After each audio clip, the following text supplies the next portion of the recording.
Good morning बच्चे अज आप 2.5 का 7th सम करन जा रहे हैं। सो सब तो पहला बेटा आप इसकी स्टेटमेंट देखते हैं। Danish went from place A to place B and from there place C. बेटा एक करैक्टर है, एक लड़का वा दानिश, वो करता वा ए टू बी जाता है दैन बी टू सी जाता। ठीक है बेटा। A is 7.5 kilometre from B. A तो बी दे विच बेटा कितना डिस्टेंस दिता गया आपां नूं 7.5 and B is 12.7 kilometre from C. So बेटा बी तो सी दे विच अपने को डिस्टेंस कितना दिता गया वा 12.7। ठीक है बेटा। आरू बेटा एक होर करैक्टर अयूब। ठीक है बेटा।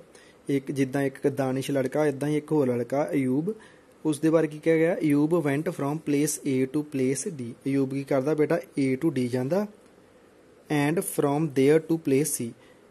ए तो पहला डी जांदा दैन डी तो कित्थे जांदा वो सी ते। सो बेटा की कहा वा डी इज़ 9.3 किलोमीटर फ्रॉम ए। बेटा ए ते डी दे विच डिस्टेंस कितना वा 9.3 and C is 11.8 kilometre from D. जड़ा सी आ वो कितना वा 11.8 किलोमीटर फ्रॉम डी, यानी कि सी ते डी दे विच डिस्टेंस कितना वा 11.8। अगे पूछा कि बेटा who travelled more and by how much. आपां पूछा गया वा कि कौन ज़्यादा डिस्टेंस कवर करता वा ते किन्ना करता वा। ठीक है बेटा। सब तो पहला आप दानिश की गल करिए।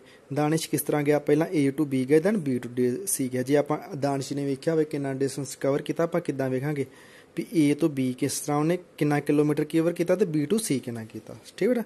डिस्टेंस ट्रैवल बाय दानिश किस तरह गया, Danish A to B then B to C. हुण बेटा ए तो लैके बी तक डिस्टेंस कितना वा 7.5, बी तो सी तक कितना वा 12.7। हुण बेटा ऐड कर दो 7.5 ਨੂੰ ਐਡ ਕਰ ਦਿਓ। ਕੁਛ ਨਹੀਂ ਹੈ ਬੇਟਾ ਇੱਥੇ 7.5 ਨੂੰ ਐਡ ਕਰ ਦਿਓ 12.7 ਦੇ ਵਿੱਚ। ਬੇਟਾ ਹੁਣ 5 ਤੇ 7 ਐਡ ਹੋ ਕੇ ਕੀ ਆ ਗਿਆ 12, 2 ਆ ਜਾਏਗਾ ਉੱਪਰ 1 ਕੈਰੀ ਕਰ ਗਿਆ। ਠੀਕ ਹੈ। ਹੁਣ 1 7 8 ਹੋ ਗਿਆ, 8 ਦੇ ਵਿੱਚ ਬੇਟਾ 2 ਐਡ ਕਰ ਦਿਓ 10 0 ਆ ਗਿਆ, ਉੱਪਰ 1 ਕੈਰੀ ਕਰ ਗਿਆ 1 ਤੇ 1 ਕਿੰਨਾ ਆ ਗਿਆ 2। ਸੋ ਕਿੰਨਾ ਆ ਗਿਆ 20.2। ਸੋ ਬੇਟਾ ਦਾਨਿਸ਼ ਨੇ ਕਿੰਨਾ ਡਿਸਟੈਂਸ ਟਰੈਵਲਡ ਕੀਤਾ 20.2 ਕਿਲੋਮੀਟਰ। ਹੁਣ बेटा आप वेखना अयूब ने कितना डिस्टेंस ट्रैवल किया। अयूब किस तरह गया ही बेटा A to D and D to C. ठीक है। A to D and D to C. ਹੁਣ बेटा ए तो लैके डी तक डिस्टेंस कितना ਆਪਾਂ ਨੂੰ गिवन ਦਿੱਤਾ ਵਾ 9.3 एंड डी तो लैके सी तक कितना ਦਿੱਤਾ ਗਿਆ ਆਪਣੇ ਕੋਲ 11.8 ਕਿਲੋਮੀਟਰ। ਠੀਕ ਹੈ ਬੇਟਾ। 9.3 ਦੇ ਵਿੱਚ बेटा ਆਪਾਂ ਕੀ ਕਰਾਂਗੇ, ਇੱਥੇ ਕੁਛ ਨਹੀਂ ਹੈ बेटा। ਫਿਰ 9.3 ਦੇ ਵਿੱਚ ਐਡ ਕਰ ਦਾਂਗੇ 11.8। ਸੋ बेटा 3 ਦੇ ਵਿੱਚ 8 ਐਡ ਕਰ ਦਿਓ ਕਿੰਨਾ ਗਿਆ 11, ਇੱਥੇ 1 ਆ ਜਾਏਗਾ ਉੱਪਰ ਕੈਰੀ ਚੱਲ ਜਾਏਗਾ। ਫਿਰ ਇੱਥੇ ਪੁਆਇੰਟ ਆ, ਪੁਆਇੰਟ ਲਾ ਦਿਓ 1 ਤੇ 9 ਐਡ ਹੋ ਗਿਆ 10, 10 ਦੇ ਵਿੱਚ बेटा 1 ਐਡ ਕੀਤਾ 11, 1 ਆ ਗਿਆ ਉੱਪਰ 1 ਕੈਰੀ ਕਰ ਜਾਏਗਾ। ਠੀਕ ਹੈ। 1 ਤੇ 1 ਕਿੰਨਾ ਆ ਗਿਆ 2। ਸੋ बेटा अयूब ने कितना डिस्टेंस ट्रैवल किया 21.1 किलोमीटर। ठीक है बेटा। 21.1 किलोमीटर। हुण बेटा अयूब ने किया 21.1 किलोमीटर ते दानिश ने किया 20.2 किलोमीटर। इट मीनस 21 वाला ज़्यादा है ना, इट मीनस अयूब ने जाई या ज़्यादा डिस्टेंस ट्रैवल किया। सो अयूब ट्रैवल्ड मोर डिस्टेंस। ठीक है बेटा। ਹੁਣ बेटा किन्ना फर्क है दोवां दे विच, उस लिए आपां ये देखना हो कि अयूब ने किन्ना ज़्यादा डिस्टेंस ट्रैवल किया। आपां किस तरह देखांगे, जिन्ना भी अयूब ने डिस्टेंस ट्रैवल किया उस दे विचों दानिश दा माइनस कर देंगे।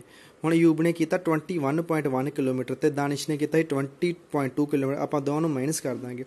सो आपां जो माइनस किया 21.1 दे विचों 20.2 बेटा इधर 1 कैरी किया 11 आ गया। 11 ਦੇ ਵਿੱਚ बेटा 9, 11 ਦੇ ਵਿੱਚ 2 ਗਏ 9, ਇੱਥੇ ਆਪਣੇ ਕੋਲ ਕੀ ਬਚਿਆ बेटा 0। ਸੋ 0 ਚੋਂ 0 ਗਏ 0 ਐਂਡ 2 ਚੋਂ 2 ਗਏ 0, ਕੀ ਆ ਗਿਆ 0.9। ਸੋ ਇਟ ਮੀਨਸ ਕਿ ਅਯੂਬ ਨੇ ਕਿੰਨਾ ਡਿਸਟੈਂਸ ਟਰੈਵਲ ਜ਼ਿਆਦਾ ਕੀਤਾ ਵਾ 0.9। Therefore Ayub travelled 0.9 kilometre more than Danish. ਹੁਣ बेटा ਆਪਾਂ ਅੱਗੇ 2.6 ਐਕਸਰਸਾਈਜ਼ ਕਰਨ ਜਾ ਰਹੇ ਹਾਂ। ਸੋ बेटा 2.5 ਦਾ ਆਪਾਂ 7 ਸਮ ਕਰ ਲਿਆ ਵਾ। ਜਿਹੜਾ 8th ਸਮ ਹੈ ਉਹ ਤੁਹਾਨੂੰ ਮੈਂ ਪਿਛਲੇ ਲੈਕਚਰ 'ਚ ਹੀ ਕਰਾ ਦਿੱਤਾ ਗਿਆ, ਸਿਰਫ ਆਪਣਾ 7th ਸਮ ਰਹਿੰਦਾ ਸੀ, ਉਹ ਆਪਾਂ ਹੁਣ ਕਰ ਲਿਆ। ਠੀਕ ਆ। ਹੁਣ ਆਪਾਂ ਅੱਗੇ बेटा ਨਵੀਂ ਐਕਸਰਸਾਈਜ਼ ਸ਼ੁਰੂ ਕਰਨ ਜਾ ਰਹੇ ਹਾਂ, ਐਕਸਰਸਾਈਜ਼ 2.6। सो बेटा सब तो पहला स्टेटमेंट किया फाइंड, फर्स्ट पार्ट किया 0.2 मल्टी 6। आप बेटा 0.2 ਨੂੰ 6 ਨਾਲ ਮਲਟੀਪਲਾਈ ਕਰਾਉਣਾ। ठीक है बेटा।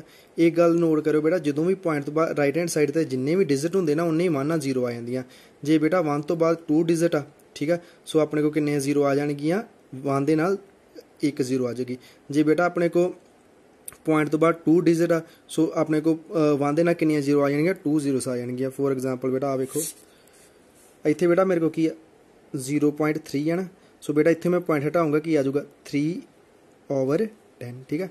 इत्थे बेटा मेरे को कितना 2.23 है ना। सो बेटा जो मैं इत्थों पॉइंट हटाऊंगा हुण पॉइंट तो बाद कितने डिजिट आ 2 है ना। सो 1 दे नाल 2 zeros आ जाएंगे ठीक है। ऊपर 223 नीचे 100 आ जाएगा।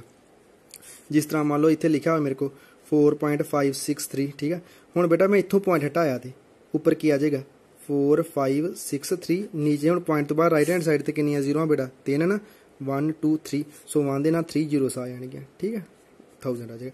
इट मीनस जे तो पॉइंट तो बाद एक डिजिट आ दैन नीचे 10 आएगा। जे पॉइंट तो बाद 2 डिजिट आ फिर नीचे 100 आएगा। जे पॉइंट तो बाद 3 डिजिट आ फिर नीचे क्या आ गया 1000 आएगा ठीक है। जे बेटा पॉइंट तो पहला लैफ्ट तो 0 आ फिर आपां नूं उस नाल लिखण दी लोड़ नहीं। जो आप पॉइंट हटाता हुण 0.2 आ ना बेटा 0 हटाती आ वाली 0 लिखण दी लोड़ नहीं। आपां कल्ला 2 लिखांगे ठीक है। तो 2 दे नीचे अपने को किन्ने आऊगा नहीं की आऊगा इक्को डिजिट आना बाद क्या आ गया 10 आएगा। हुण बेटा 2 नूं 6 नाल मल्टीप्लाई कर दो कि आ गया 12/10। हुण बेटे जिन्नियां थल्ले 0 आ उन्हें डिजिट छड्ड के पॉइंट ला देना वा। हुण इत्थों आपां राइट हैंड साइड तो उन्हें डिजिट छड्ड के आपां पॉइंट ला देईदा हुंदा जिन्नियां 0 ने। इत्थे इक्को 0 आ सो एक डिजिट छड्डो किहड़ा डिजिट छड्डांगे 2 छड्डांगे तो पॉइंट ला दांगे आ जाएगा 1.2। 2 नूं छड्ड के पॉइंट ला दांगे ठीक है 1.2 आ जाएगा ठीक है। सैकेंड पार्ट क्या बेटा 8 × 4.6 ठीक है। हुण बेटा पॉइंट तो हटाया पॉइंट तो बाद फिर एक डिजिट ही है। सो नीचे क्या आऊगा 1 दे नाल इक्को 0 आऊगी यानी कि 10 ही आऊगा। जे पॉइंट तो बाद इक्को डिजिट होवे नीचे 10 आउंदा वा। सो ऊपर 46 आ गया। हुण बेटा पॉइंट तो पहला 0 नहीं जे इस करके इत्थे 4 पाउणा। जे इत्थे पॉइंट तो पहला 0 होवे फिर पाउण दी लोड़ नहीं हुंदी फिर ते आपां कल्ला 6 लिखांगे। जे 0 तो इलावा कोई होर नंबर होवे जिस तरह इत्थे हुण 4 आ इस नूं आपां जरूर पाउणा हुंदा। पॉइंट हटाया ऊपर क्या आ गया 46 नीचे क्या आ गया 10। हुण बेटा 8 ते 46 नूं मल्टीप्लाई करांगे तो की आ जाएगा 368 नीचे 10 आ जाएगा। हुण बेटा नीचे इक्को 0 एक डिजिट छड्ड दो किहड़ा छड्डांगे एक डिजिट राइट हैंड साइड तो 8 छड्डता राइट हैंड साइड तो एक डिजिट छड्डना बेटा 8 नूं छड्ड दो इत्थे पॉइंट ला दो की आ जाएगा 36.8 ठीक है बेटा। थर्ड सम देखते हैं 2.71 × 5। हुण बेटा इत्थों पॉइंट हटाओ हुण पॉइंट तो बाद राइट हैंड साइड ते कितने डिजिट आ 2 आ। सो नीचे बेटा की आ जाऊगा अपने को 2 zeros आ जाएंगे 100। जे पॉइंट तो बाद 2 डिजिट होण ते नीचे 100 आ जांदा 271/100 × 5। हुण बेटा 271 नूं 5 नाल मल्टीप्लाई करांगे तो की आऊगा 1355। सो नीचे 100। हुण बेटा लैफ्ट राइट तो 2 डिजिट छड्ड दो 2 0 है ना 2 डिजिट छड्ड दो आ भी 5 छड्डता आ भी 5 छड्डता इत्थे 5 पॉइंट आ जाएगा। सो की आ जाएगा 13.55 ठीक। अगे मूव करते हैं बेटे ये सम बेटा तुहाडे होमवर्क लई तुहाडी अपनी प्रैक्टिस लई इनू जो अपनी फेयर नोटबुक ते सारे नू सॉल्व कर लियो। 20.1 × 4 0.05 × 7 211.02 × 4 एंड 2 × 0.86। इत्थे बेटा पॉइंट हटा के नीचे 10 आ जाएगा। इत्थे पॉइंट हटा के नीचे 100 आ जाएगा। इत्थे भी पॉइंट हटा के नीचे 100 आ जाएगा तो इत्थे भी पॉइंट हटा के नीचे 100 आ जाएगा ठीक है बच्चे। जो जिन्ना भी अज आपां कीता वा सो इसनू सॉल्व कर लियो एंड चंगी तरह इनू समझियो ते अपनी फेयर नोटबुक ते नोट कर लियो। ओके बच्चे।